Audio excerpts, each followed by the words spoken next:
Hello नमस्कार सर्वांना। जेव्हा पेशंटला स्किल्प सोरायसिस होतो तेव्हा त्यांना फ्लेकिंग, खाज सुटणे, लालसर ठिपके आणि केस गळणे यासारख्या समस्या होतात। जेव्हा स्किल्प सोरायसिस होतं तेव्हा याचा अर्थ असा की सोरायसिस तुमच्या स्किल्पवर येत आहे। तेव्हा तुम्हाला स्किल्प सोरायसिस होतो आणि त्याचबरोबर तुमच्या हेअरलाईनवर, कानाच्या मागे किंवा मानाच्या रेषेवरही तुम्हाला ठिपके दिसू शकतात। तुम्हाला अत्यंत फ्लेकिंग जाणवू शकते आणि कधी-कधी ट्रस्ट किंवा पसासारखे फ्लेक्सही निघू शकतात। हे साधारणपणे दर्शवते की जेव्हा तुमची प्रतिकारशक्ती तुमच्या शरीराच्या विरोधात काम करत आहे आणि तुमच्या स्कॅल्पच्या भागाला लक्ष्य करत आहे आणि तिथे सोरायसिस निर्माण करत आहे, तेव्हा तुम्हाला स्किल्प सोरायसिस होऊ शकतो।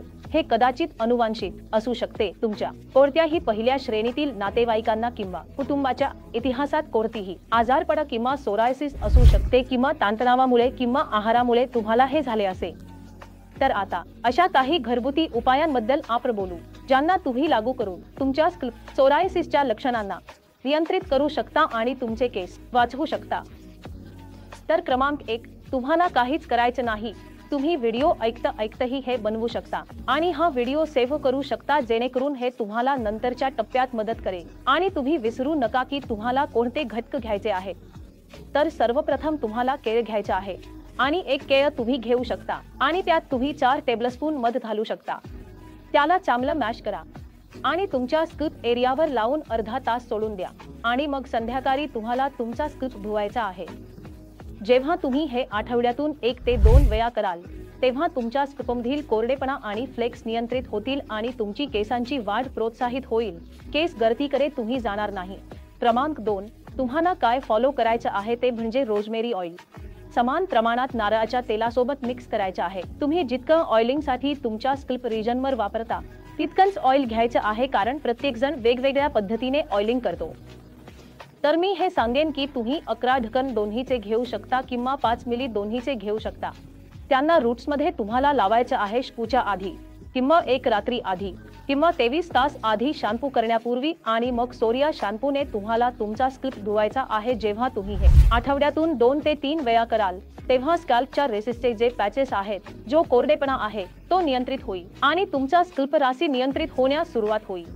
पुढे तुम्हाला काय करायचं आहे ते म्हणजे तुम्हाला मेंथली घ्यायचं आहे 4 ते 5 आणि नारळाचं तेल घ्यायचं आहे, ऑइलिंगसाठी वापरायचं आहे। तुम्ही इच्छित असल्यास मिंट लिव्हज ग्राइंड करून त्यात मिक्स करू शकता किंवा तसेच डिसॉल्व करू शकता आणि ते तुम्हाला तुमच्या स्किल्पवर वापरायचं आहे। ऑइलिंग आठवड्यातून 2 ते 3 वेळा जेव्हा तुम्ही हे करायला सुरुवात कराल तेव्हा एक म्हणजे स्किल्पवर जर खाज किंवा जळजळ असेल तर मिंट लिव्हजमुळे ते शूटिंग इफेक्ट होईल, फ्लेकिंग नियंत्रित होईल आणि अर्थातच तुमचे पॅचेस कमी होण्यास सुरुवात होतील। शेवटी तुम्हाला काय करायचं आहे ते म्हणजे नैसर्गिक एलोवेरा जो आपला प्लांटवाला आहे तो मिक्स करायचा आहे ऑइल सोबत। त्यांचा पूर्ण मिक्सचर बनवायचा आहे आणि तुमच्या स्किल्पवर त्याची ऑइलिंग करायची आहे, कमीत कमी आठवड्यातून 2 ते 3 वेळा। आणि जेव्हा तुम्ही हे करायला सुरुवात कराल तेव्हा तुमचा कोरडेपणा, फ्लेकी किंवा स्किल्प सोरायसिसचे 5 गोष्टी आहेत त्या नियंत्रित होतील, कमी होतील आणि तुमचा स्किल्प सोरायसिस ठीक होण्यास सुरुवात होईल। तसेच तुम्ही खात्री करा की जेव्हा तुम्ही संध्याकाळी वापरत आहात तेव्हा तुम्ही सोरिया शॅम्पू वापरा, कारण तो नॉन हेअर फॉल रोखतो आणि तुमच्या स्किल्प सोरायसिसच्या लक्षणांना नियंत्रित करतो आणि ऑइली तुम्हाला वाटणार नाही। हे सर्व मास्क किंवा हे सर्व उपाय वापरल्यानंतर आणखी काही समस्या असल्यास तुम्ही कमेंट करून आम्हाला सांगा। सिया सोबत जोडा आणि तुमच्या स्किल्प सोरायसिसला संपवा। धन्यवाद आणि काळजी घ्या।